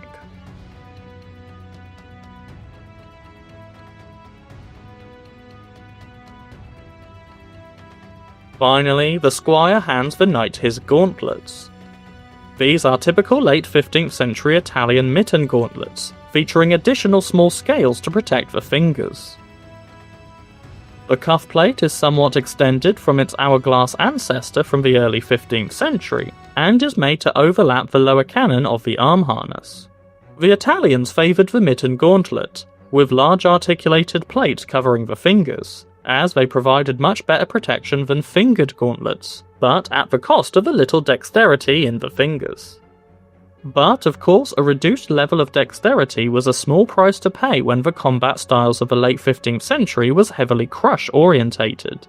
So, fingers could easily be broken, rendering a knight incapable of continuing the fight, if, of course, incorrect gauntlets are worn. And so, the knight is now fully armoured, and eager to begin jousting. You may have noticed a rather unique crest on top of his helmet. Throughout the Middle Ages, highly ornate helmet crests were worn by knights during jousting tournaments, and ranged wildly in design. From large wings to scary-looking fish, there are countless depictions of knights wearing fanciful crests in scenes of tournaments.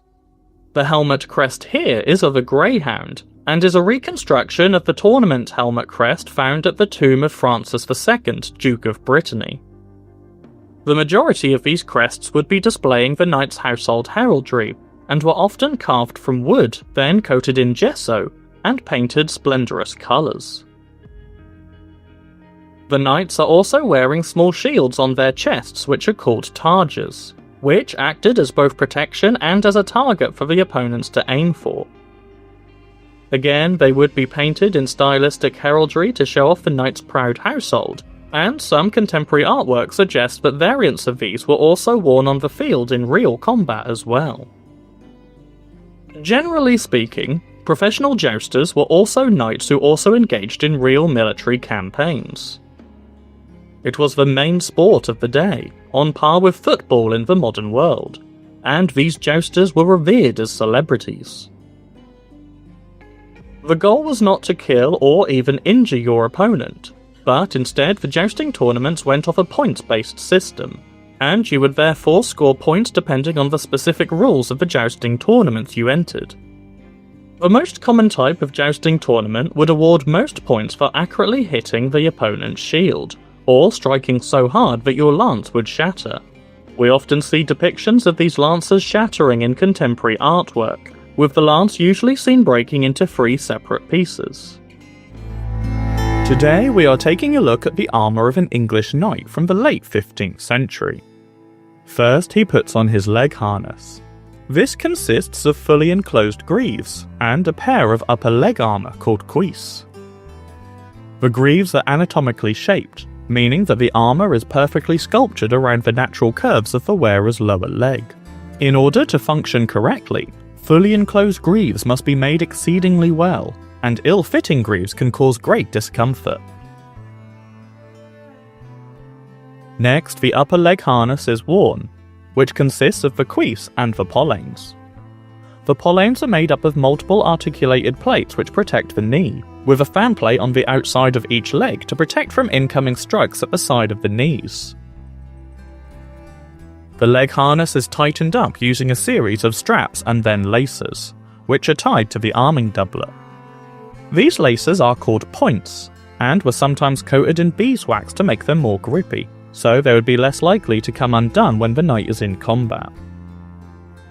The tips of the points have brass aglets to help push the laces through the holes in the arming doublet. The leg harness can be worn without any additional assistance from a squire. Indeed, it may be better for a knight to put on his own leg harness so that he may test how tight he can make all the straps and laces without causing discomfort to himself. The knight tries out the leg harness to see if it still needs adjusting. Next, the knight wears a mail collar called a standard. The mail standard is a fascinating item. It is highly tailored, so it features a very dense weave around the top of the neck, which would be exposed above the cuirass. Then a less dense weave on the lower part which would just act as a second layer of protection underneath the top of the cuirass. As you can see, the knight's arming doublet already has mail attached to the armpits. These are called voiders, and are a lighter alternative to wearing a full mail shirt, only protecting the most vulnerable areas which can't be comprehensively defended by the plate armour. During the late 15th century, the English were particularly known for opting to wear mail standards instead of the bever, which was plate armour for the throat, and was especially favoured in Italy and Germany during this time. Now the knight wears the first piece of his cuirass, the breastplate. This breastplate features a backplate attached with straps.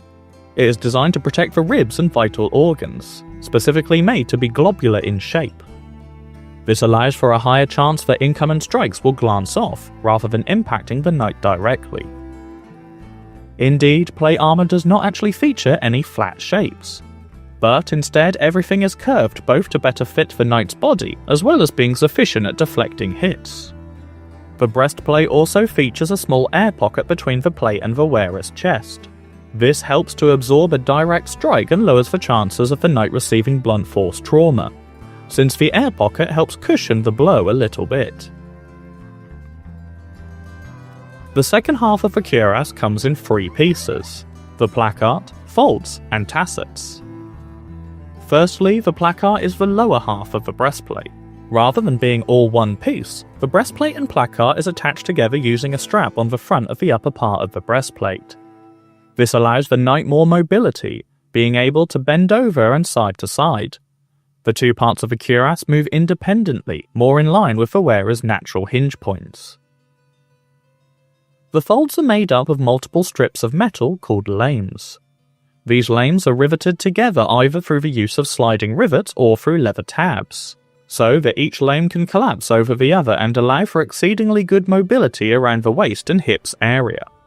This means that the knight is free to run, fight, or ride a horse without having his mobility impeded despite wearing a full skirt of metal.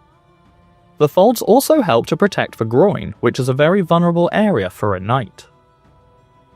The tassets are more so for cavalry use, since they cover the upper thigh when the knight is sitting on horseback, overlapping the bottom of the cuirass and the top of the cuisse.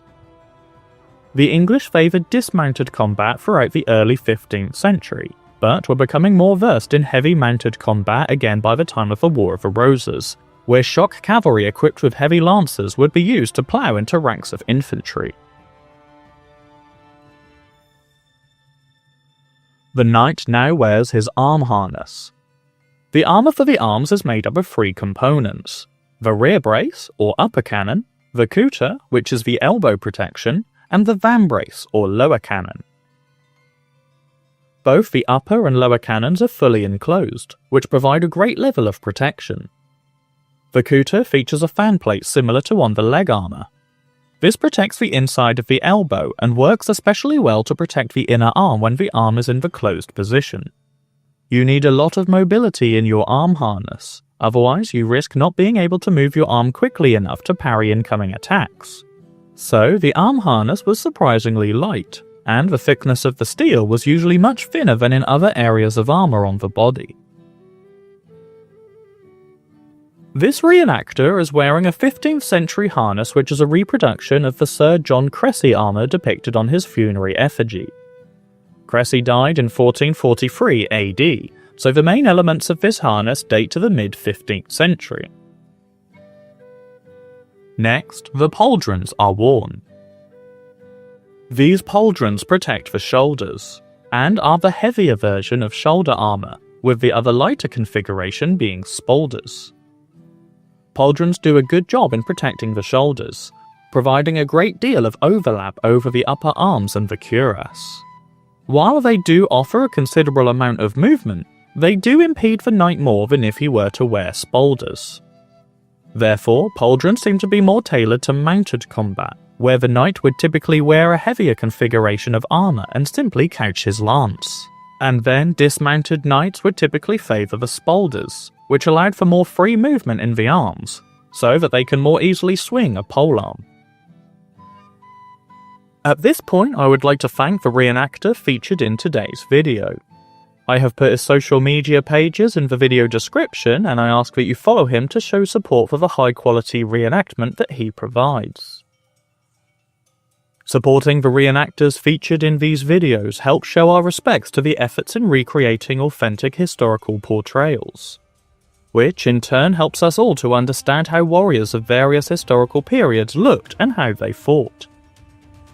Supporting the reenactors also helps me make more videos like this, and features new people on the channel who have highly authentic kit. Next, the squire puts on the knight's livery coat.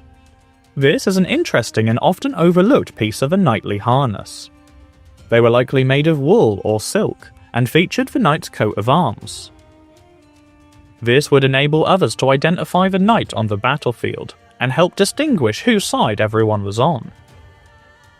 Livery coats would have been very common on a late 15th century battlefield, and are often overlooked by reenactors.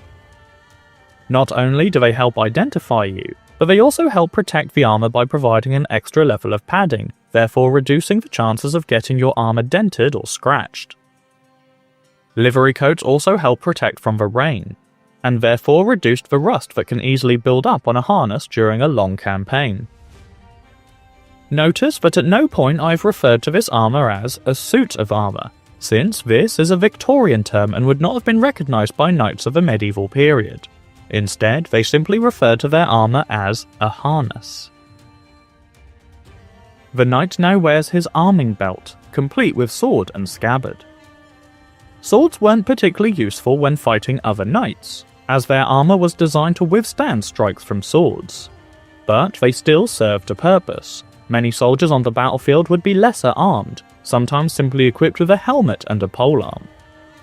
Also, half-swording was a common tactic during the 15th century, where you'd hold the grip with one hand and the blade with your other hand, and lunge at the opponent, delivering a highly accurate thrust between the plates of armour where the knight was most vulnerable, such as the armpits, the back of the leg, or the groin. The knight may also choose to wear a rondel dagger as well, which was designed specifically for stabbing between the plates of armour, featuring a lethal blade which resembled a sharp spike. Next, the knight wears his sallet. This is a typical helmet of the late 15th century and particularly favoured by the English. The knight could choose to lift his visor to get better vision, or lower it in times of danger, perhaps during a melee or a volley of arrows. As previously mentioned, these helmets would usually come with a fitted bever which would protect the lower face, chin and neck. But the English were known to forego the bever in favour for better air circulation and breathing.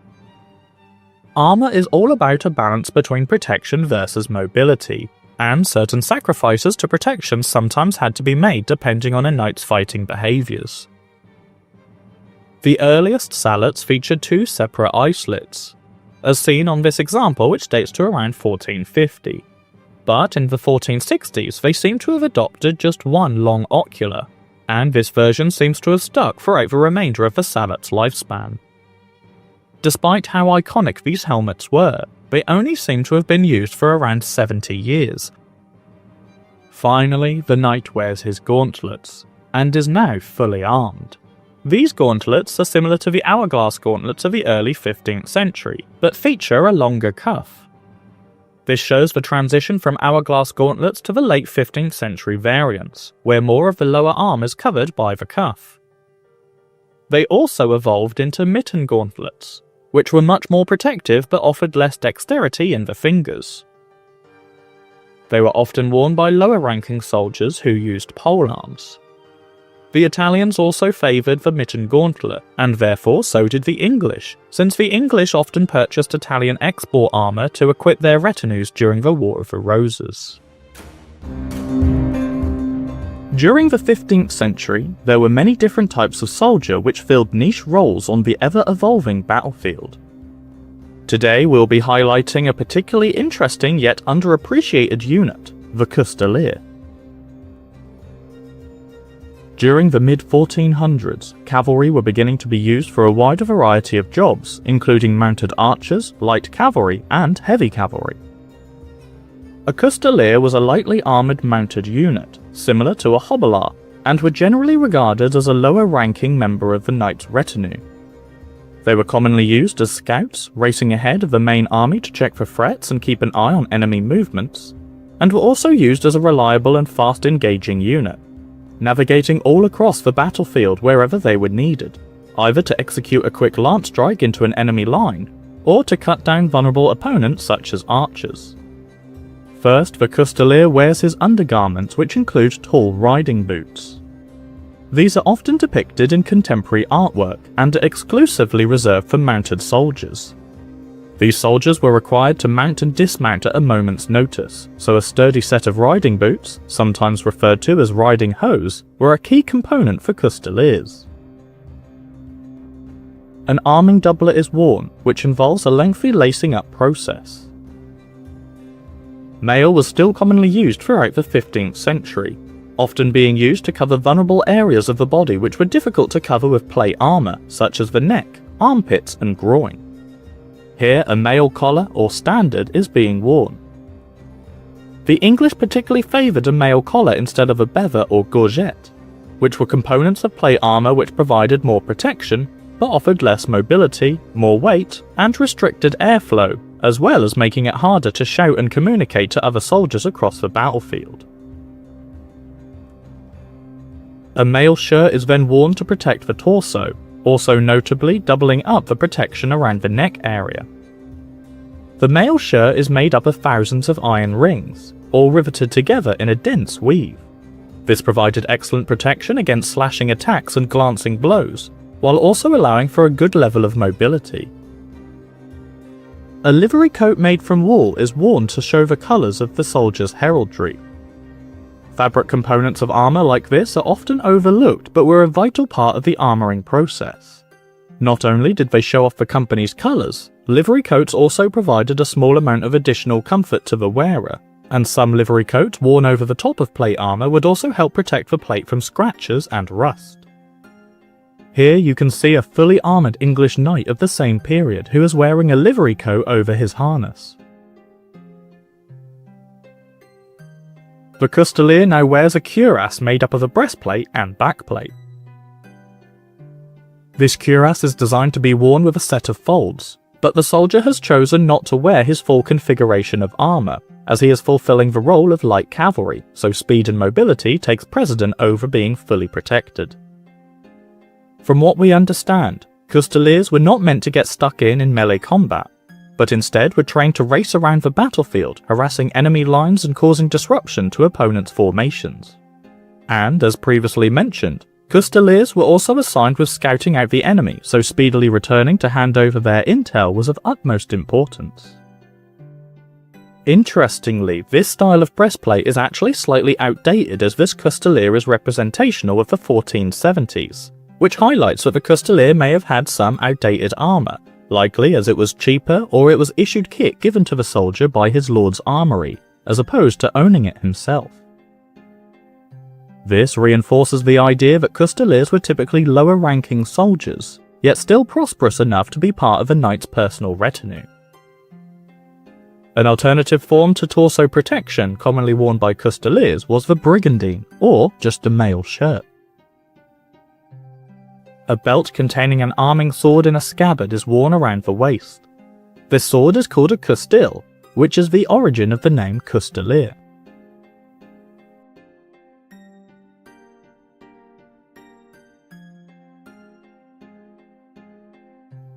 The Coustillier now wears his arm harness, made up of an enclosed rear brace to cover the upper arm, a cutter in a typical Italian export style to protect the elbow, complete with articulated lames of steel which allow for a good level of movement, and a vambrace or lower cannon, which was also enclosed to protect the lower arm. This arm harness is attached to the body by lacing to the upper arm, then the straps are tightened to ensure a comfortable fit.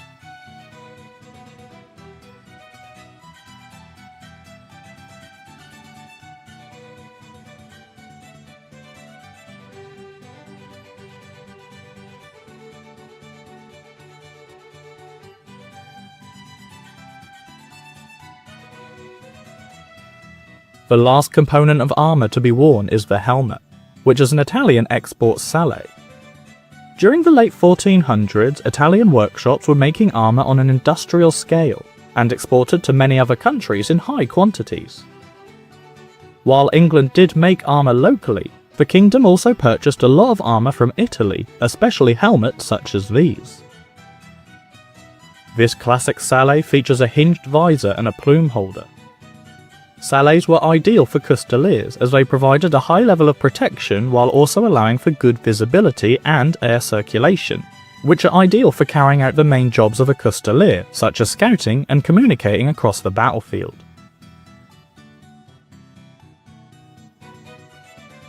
The main weapon that a Coustillier would use was a spear or light lance.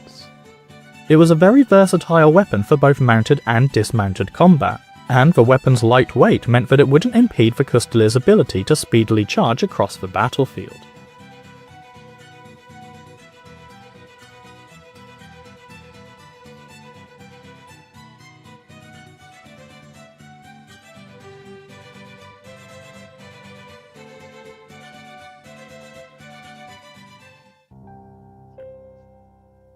The late 15th century saw the pinnacle of armour construction. The leaders of this highly skilled craftsmanship were arguably the various armouring guilds in Germany, who pioneered the Gothic style. Military equipment mixed with artistry in the most decorative form, and pushed several German cities such as Innsbruck and Augsburg into the forefront of armour design. A fully armoured Gothic knight would almost be unbeatable on the medieval battlefield.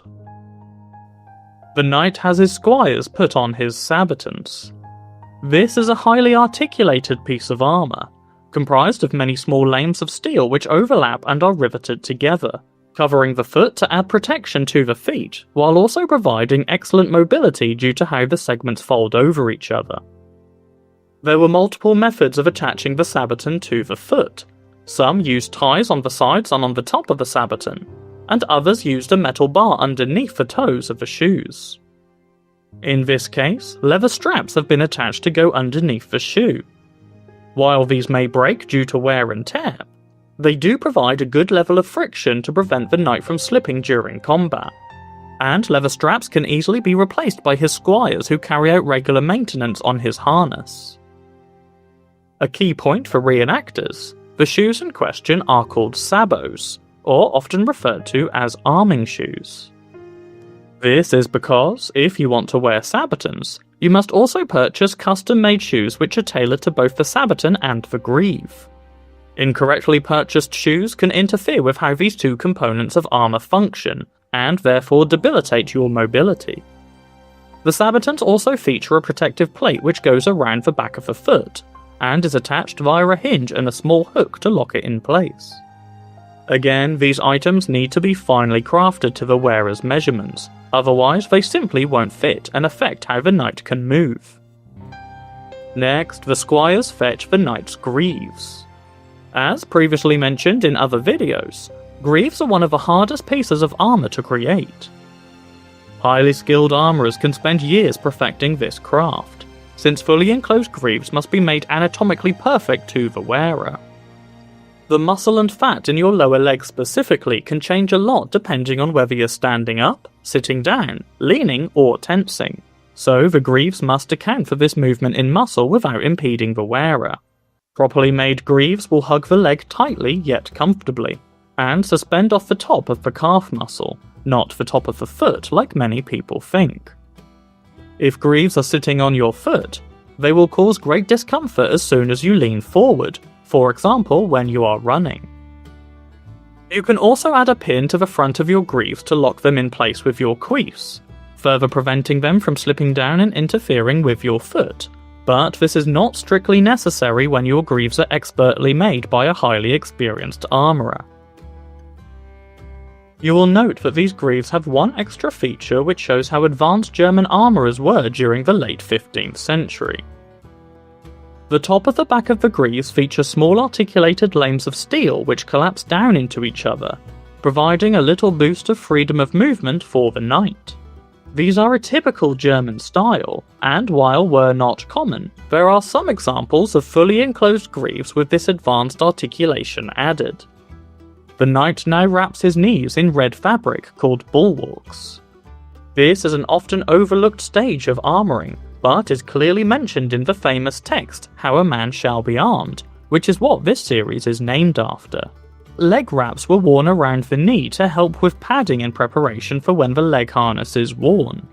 The miniature figurine painters amongst my audience, perhaps it would be a nice idea to include this element in your paintings. Next, the squire equips the knight with his cuisse. The cuisse is the upper leg harness, and by the 15th century, the knee protection, or pollane, was integrated with the upper leg armour by the use of multiple lames of steel to provide excellent articulation. True medieval leg harnesses could bend more than the natural leg could, to ensure that there would be no artificial limits to mobility in the legs.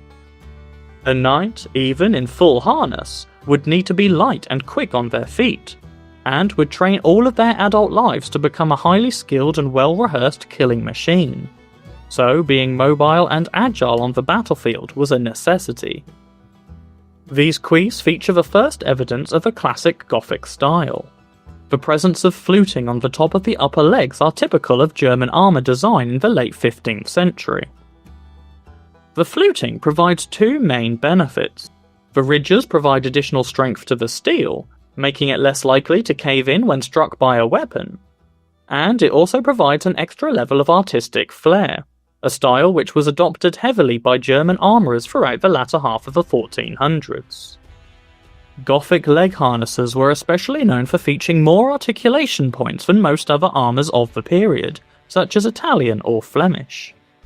More articulation reduces strength, but evidently the fluting helped to counteract this reduction of protection, and continued allowing the leg harness to be perfectly functional as well as effective against incoming attacks. German leg harnesses also typically travelled up the thigh higher than other European counterparts, likely because Italian or English cuirasses had folds that comprised of 4, 5 or even more lames of steel which went further down the hip. German cuirasses typically sat higher on the torso, so more of the hip and the upper leg would have been exposed, hence why the leg harnesses ended higher up. Any remaining exposed areas around the hip would then be covered by a mail skirt or tassets. The knight tests his mobility, checking that the squire has tightened up the laces correctly. An experienced squire would become very familiar with his knight's harness, knowing how every component interacted with each other, which hole to feed the laces through, and how tight everything should be to ensure a tight yet comfortable fit for the wearer. He is also wearing a mail skirt. This is a very important item of protection as it covers a vulnerable area around the groin. During the Middle Ages, plate armour could not effectively cover this area due to the restrictions in mobility that it would cause. Therefore, mail was a reliable alternative to plate armour, specifically used to cover vulnerable gaps which required a high level of manoeuvrability. This skirt in particular is rather interesting as it opens at the front, which serves the knight twofold. It provides a double layer of mail protection in the front where the knight's most vulnerable body part is, and also provides access if he decides he needs to use the toilet without the need to remove any armour. Next, the knight wears a mail collar, called a standard. This is a particularly fancy example of a mail standard, as it features a decorative dagged edge, complemented with brass rings. The neck was another one of the most vulnerable areas in a knightly harness, since the wearer would need to retain a lot of movement during field combat, always looking around for incoming threats. He will be wearing additional neck protection later on, but the mail collar provides an effective way of layering up to prevent lucky strikes of a blade or an arrow from making their way in between the gaps of armour and into the neck of the soldier. The most common way of tightening up mail standards was with the use of small buckles and straps. This collar also features a brass hook. The squires prepare the cuirass, and places it on the knight's torso. This is a perfect example of a Gothic cuirass, complete with a breastplate, placard and folds, with several lines of fluting creating the typical Gothic style. As mentioned earlier, Gothic cuirasses typically had shorter folds than their Italian or English counterparts. This example has 3 lames, and no tassets, since this is an infantry harness, so tassets are not required, being more tailored for equestrian field harnesses instead. The placard is riveted to the breastplate, which is also a typical Gothic style. However, placards could be attached via a strap system instead, since this method was used all over Europe, despite being commonly attributed to Italian harnesses. The true beauty of this cuirass is on the backplate, which is covered in very pretty fluting which mimics the characteristics of civilian fashion of the period. Robes, coats and doublets could be tied around the waist with a belt, and the bunching up effect would create these series of lines which would meet at the medieval waistline around the belt. Armourers copied this look in steel, showing that medieval armour aesthetics were sometimes inspired by modern civilian fashion trends. This is also true with the V-shaped cutout at the top of the neck. This serves no actual extra defensive purpose, but is an extra step in decoration designed by the armourers, who are copying fashion trends of the time. In civilian clothing, the doublet or coat would generally be looser fitting around the neck, and so the collar of the undershirt would be seen at the top, creating a layered effect. With Gothic armour specifically, this look was copied in the back of the cuirass purely for artistic design. The cuirass is tightened by the use of two large straps over the shoulders, and another set of straps around the waistline, pulling in the armour around the hips to keep it tight yet comfortable. This design makes the cuirass more adaptable if the wearer's stomach size changes over time, as it can be worn looser or tighter, as opposed to the hinge and buckle configuration of other armours of the period. Next, the squires attach small round plates called bessages. These are often highly decorated and stylised, and were worn all over Europe, but specifically in Germany. They carry out the vital task of protecting another big area of vulnerability, the armpits. This area would already usually be protected by mail voiders, which were essentially strips of mail that go from the ribs over the armpit and down the inside of the arm to the inner elbow. But bessages or bessages again provided a dual layer of protection, bridging any gap that occurs when the knight raises his arms when wielding a weapon during combat. The bessages feature a fluted spiralling pattern, and are attached to the cuirass via leather tabs which are laced directly to the cuirass. And now the knight wears his arm harness. This is a particularly beautiful Gothic arm harness in the three-piece style, also known as the floating style. It features an upper cannon or rear brace, a lower cannon or vambrace, which is enclosed with hinges and straps, and a large couter, which is adorned in beautiful fluting and scalloping, very reminiscent of Gothic armour of the 1480s. And in this case, it is a reproduction of the arm harness depicted on the A21 harness, a very famous composite equestrian armour currently displayed at the Wallace collection dating to 1480s Germany. The arm harness has attached shoulder armour, called spolders. These are a lighter alternative to pauldrons, which did a much better job at protecting the shoulders, as well as overlapping with the cuirass. But this came at the cost of mobility, and were generally reserved for mounted combat where a knight would be expected to couch a lance and charge full speed into enemy ranks, delivering shock combat tactics in efforts to break the lines of the opponent. So a fully defensive configuration of armour was required for these equestrian techniques, whereas foot combat required much more mobility and dexterity, so a lighter alternative of shoulder armour was preferred, the spolder. Unlike the pauldrons, the spolder wouldn't be one big plate of metal, but instead it was several smaller plates which worked together to curve around the shoulder and overlap with the rear brace. These folds of steel could be articulated either by being attached to each other with a leather strap underneath, or by the use of rivets.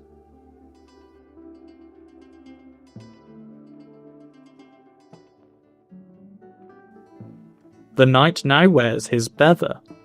He will be taking this item off again soon, but he needs to check that the bever will sit correctly on the cuirass before he moves on with the armouring process. And now the knight is given his arming belt. This is a beautifully ornate leather belt featuring multiple golden fixtures, and serves to hold his rondel dagger and his secondary weapon, The arming sword. This sword in particular is a reproduction of the Riven sword, a gorgeous late 15th century weapon which is currently on display at the Royal Armouries in Leeds. The word riven means contorted or twisted, which is evident in the beautifully crafted crossguard or quillons and the pommel. As mentioned in previous episodes of How a Man Shall Be Armed, swords weren't terribly useful against fully armoured knights, as the blades could not penetrate through steel armour. However, it wasn't always guaranteed that a knight would be fighting other knights. They would instead often be confronted with lesser armoured opponents such as billmen or levies, so the sword would surely make light work at dispatching these foes. The blade type is either an 18 or 18A on the oakshot typology, a mechanism often used to categorise blade types of the medieval period, and is a vicious-looking needle-like blade. This surely would be perfect for getting between plates of armour and penetrating those vulnerable gaps which we have been mentioning throughout this documentary, which is why knights and men-at-arms would make sure that these areas were protected as best as they could. The Riven sword is object number IX949 at the Royal Armouries in Leeds. Half-swording was a common tactic of the 15th century, where a knight would grasp his own sword by the blade, now being able to deliver a much more accurate jab into the opponent's vulnerable areas. But when a sword simply wouldn't do, a rondel dagger was the perfect alternative. Most daggers of the medieval period were utility items, used for both combat as well as domestic use. But the rondel was a purpose-built weapon used specifically to dispatch an opponent. The blade was a spike, and the rondels on the hilt were designed so that a knight could press down on the dagger with all his might once they had stabbed an enemy, forcing the full length of the blade to run an opponent straight through in a particularly brutal way. The squires now remove the knight's bever and place his helmet on his head. This is a sallet, a very common type of helmet used throughout the late 15th century. It is also of a typical German style, featuring a longer tail over the neck than most other European examples. The sallet has a visor, which can be raised when the knight needs to circulate more air through his lungs or shout orders across a very loud and busy battlefield. Once the chin strap of the sallet is tightened up, he can now again wear his bever. This bridges the gap around the lower face and the throat which the sallet doesn't protect. Around the latter end of the 1400s, the sallet and bever was a perfect duo for head protection, and was widely used all throughout Europe until the beginning of the 1500s, where the gorget and bergenet largely replaced the sallet and bever. Some bevers would be articulated so that they could collapse, allowing for better air circulation, but this bever is made up of two pieces and is fixed together. This bever specifically is a reproduction of the II-168 at the Leeds Royal Armouries. The last piece of armour for the knight to wear are his gauntlets. These are also classically Gothic, as they feature multiple attributes typical of the late 15th century German style. Firstly, they are comprised of multiple lanes of steel, all riveted together to provide an excellent level of articulation. Secondly, they are fingered gauntlets, meaning each finger has its own small protective plates, as opposed to the mitten gauntlets which are more typical of the Italian style. And lastly, these gauntlets also feature a high level of artistic design, most notably in the filework and decorative shapes punched into the metal, which serve no purpose other than to give the gauntlets an elevated level of highly skilled craftsmanship. Fingered gauntlets such as these offer a high level of dexterity for the hands, but of course come at the cost of lowered protection. If the knight were to receive a direct strike on his fingers, it would surely cause a great deal of pain, much more so than if he were wearing mitten gauntlets. However, his fingers would still be saved from being sliced off. Mitten gauntlets offered much more protection, but came at the cost of lowered articulation and freedom of movement. They were often reserved for couching lances on horseback, or using polearms when dismounted, where dexterity isn't as important. Although the gauntlets may not provide an expert level of protection compared to other types which were available during this time period, They do feature an elongated cuff plate which overlaps the vambrace of the arm harness, making the forearms much more well defended against incoming strikes. Finally, the knight is handed his main weapon, the polearm. This polearm in particular is called the bec de corban, or crow's beak, also known as a bec de faucon, or falcon's beak. Despite these having two different names, they are essentially the same weapon, often featuring a plethora of aggressive points such as a spike, a pickaxe, a hammer, or a spearhead. These were the tin openers of the medieval period, capable of puncturing through a knightly harness, shattering the ribs and breaking the bones of an opponent with a single strike. Knights would learn how to use these weapons, and train with them day in and day out to become formidable warriors on the battlefield. I would like to thank all the reenactors featured in today's video. Please show your support to everyone involved by following their social media, which I have left links for in the video description below. If it was not for these highly dedicated and passionate reenactors, who have each tailored their kit to the highest quality, then I simply wouldn't have anything to make my historical documentaries for you to watch and enjoy. By recreating these depictions from history, it helps us better understand how people lived and fought, bringing us closer to them and helping us understand their world. These subjects certainly aren't finished, as there is so much more to show you in terms of medieval military history, and the How a Man Shall Be Armed series will surely continue. But for now, thanks for watching.